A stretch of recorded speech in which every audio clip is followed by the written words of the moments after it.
जय लाला वाली सरकार जी दा बोल सच्चे दरबार की जय। दोस्तों, तब हम आज आपको लखदाता पीर सखी सरवर जी की हिस्ट्री बताने जा रहे हैं, तो इसे ध्यानपूर्वक सुने। जीवन गाथा पीर सखी सरवर। लखदाता जी अरब देश के बगदाद शहर में बहुत ही करने वाले फ़कीर हुए थे, जिन्होंने 40 साल तक रसूल करीम सल्लल्लाहु अलैहि वसल्लम जी के रोज़ा मुबारक पर सेवा की। उनके 4 बेटे थे, सैयद जैनुल आबिदीन, सैयद हसन, सैयद अली और सैयद जाफ़र। एक दिन सैयद उमर शाह जी अकाल चलाना कर गए। उनके बाद उनकी गद्दी पर उनके बड़े बेटे सैयद जैनुल आबिदीन जी को बिठाया गया। सैयद जैनुल आबिदीन जी ने बगदाद शरीफ में गरीबों, मज़दूरों, ज़रूरतमंदों की 22 साल तक सेवा की और इसी दौरान उनकी शादी बगदाद शरीफ की बीबी अमीना जी, जिन्हें लोग बीबी फ़ातिमा जी के नाम से भी याद करते हैं, से हुई। इनके 3 बेटे हुए, सैयद दाऊद, सैयद महमूद और सैयद सहरा। 22 साल की सेवा निभाने के बाद एक दिन सैयद जैनुल आबिदीन जी अपने रूहानी गुरु जी के हुक्म से बगदाद शरीफ छोड़ कर मुल्तान, जो कि पाकिस्तान में है, के पास पड़ते गांव शाहकोट में परिवार समेत आकर अपना डेरा जमाया। यहाँ आए अभी थोड़ा समय ही बीता था कि बीबी अमीना जी स्वर्ग सिधार गई। उनकी मौत के बाद वहाँ के नंबरदार पीर अरहान ने अपनी बेटी आयशा जी की शादी सैयद जैनुल आबिदीन जी से कर दी। इस शादी से आपके 2 बेटे पैदा हुए। बड़े बेटे का नाम सैयद अहमद सुल्तान लखदाता जी और छोटे बेटे का नाम सैयद अब्दुल गानी खां डोडा रखा गया। जब लखदाता जी का जन्म होने वाला था तो दाई नूरा को बुलाया गया, जो कई सालों से आँखों से अंधी थी।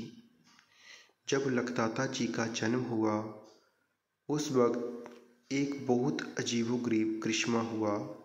जैसे ही दाई नूरा ने आपको छुआ, आपको शौक प्राप्त होते ही अंधी दाई नूरा की आंखों में रोशनी आ गई और उसे सब दिखाई देने लगा और उसकी अंधेरी ज़िंदगी फिर से रोशन हो गई। दाई नूरा ने सैयद जैनुल आबिदीन जी से कहा, हुज़ूर, आपके घर में खुद अल्लाह ने जन्म लिया है। माता आयशा जी के कहने पर सैयद जैनुल आबिदीन जी ने दाई नूरा को जुवार का भरा घड़ा बधाई के रूप में दिया। घड़ा सिर पर उठा दाई नूरा खुशी खुशी घर की तरफ चल पड़ी। रास्ते में ख्याल आया, क्यों ना जुवार बेचकर घर का राशन ले लूं। यही सोचकर दाई नूरा बनिए की दुकान पर गई और जैसे ही उसने घड़ा सिर से उतार कर ज़मीन पर रख दिया तो दाई नूरा और बनिया हैरानी से घड़े की तरफ देखते ही रह गए। जो घड़ा जुवार से भरा हुआ था उसमें से सतरंगी रोशनी निकल रही है और उन की रोशनी से सारी दुकान जगमगा उठी, यानी ज्वार के दाने लाल हीरे जवाहरात बन गए। और उसी दिन से आपका नाम लालावाला पीर पड़ गया। रूहानियत की शिक्षा अपने अपने पिताजी से हासिल की और आगे की शिक्षा अपने लाहौर के सैयद मोहम्मद इसहाक जी से प्राप्त की। लखदाता जी ने फैज़ रहमत की शिक्षा तस्वुफ़ की दुनिया के 3 बड़े सिलसिलों से, यानी कादरियों, चिश्तियों, सुहरबंदियों से हासिल की। आपके सभी नामों में से सखी सरवर नाम ज़्यादा प्रचलित है, क्योंकि आप इतने ज़्यादा दरिया दिल थे। जो भी आपके पास आता, कैसी भी मुराद ले आता, चाहे वो धर्म के प्रति होती, चाहे दुनियादारी की मुश्किल होती, आप सभी मुश्किलों का एक हल एक ही पल में कर देते थे। लखदाता जी का एक किस्सा बहुत मशहूर है। जब लखदाता जी की शादी हुई और आपको जो भी दहेज में मिला, वो सब अपने गरीबों और ज़रूरतमंदों में बांट दिया। आप बहुत ऊंचे ख्यालों और गरीबों का ध्यान रखने वाले पीर थे, या यूँ कहो कि दानशीलता और रूहानियत आप में कूट-कूट पर भरी हुई थी। जो भी ज़रूरतमंद आपके पास आता, आप उसकी आस मुराद ज़रूर पूरी करते। इसी के लिए आपका नाम सखी सरवर पड़ा। यह बात उस में से लेकर आज तक अटल है। कोई भी सवाली, चाहे किसी भी मज़हब का हो, अगर सच्चे दिल से कोई भी मुराद लेकर आपके दरबार में आता है, तो उसकी आस मुराद ज़रूर पूरी होती है। लखदाता जी ने अपने जीवन का काफ़ी समय धोंकल में गुजारा और बाद में आप शाहकोट आ गए और यहीं पर आपने सैयद अब्दुल रज़ाक की बेटी से शादी की और आपके एक बेटा भी हुआ, जिसका नाम सैयद सिराजुद्दीन रखा था। उसके बाद आपने दूसरी शादी मुल्तान के राजा घानो पठान जी की बेटी से की। लखदाता जी कई साल अपने पिताजी सैयद जैनुल आबिदीन, माता आयशा जी और भाइयों के साथ शाहकोट में ही रहे और दीन दुखियों की सेवा करते रहे। यहीं पर आपके पिताजी, माताजी और भाई अल्लाह को प्यारे हो गए और उनके मज़ार शाहकोट में ही स्थित है।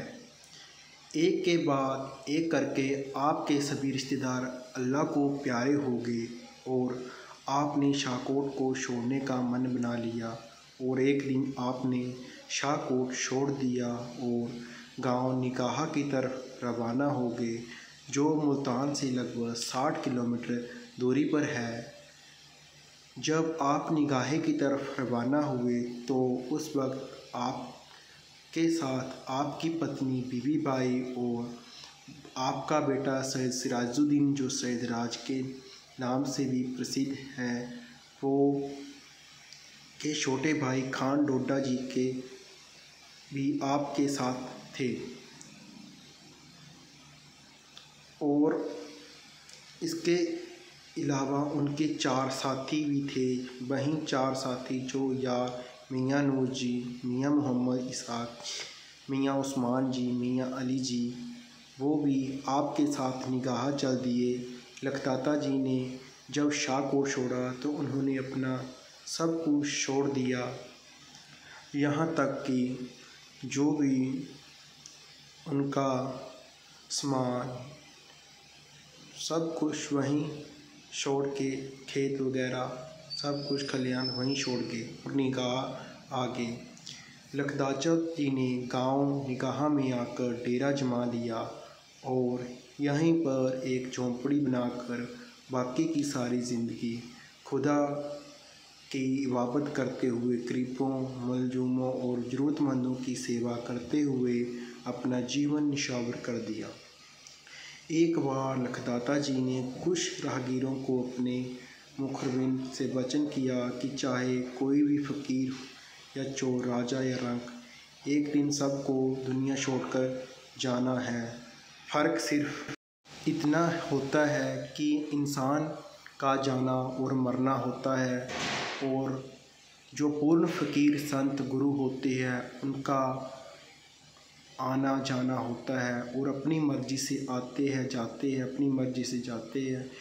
उन्हें कोई मार नहीं सकता, वो अमर होते हैं। सखी सरवर जी लखदाता जी लाला वाली सरकार अपने मुरीदों में खैरतें बांटते हुए नशाबंद दुनिया को अलविदा कह दिया और सचखंड में चले गए। लखदाता जी ने अपने मुरीदों से वचन किया कि हमारे इस दुनिया छोड़ देने के बाद भी सबकी मुरादें पूरी होगी। अगर कोई भी इंसान किसी भी मज़हब का हो, अगर उन्हें सच्चे दिल से याद करेगा तो लखदाता जी उनकी आस मुराद ज़रूर पूरी करेंगे।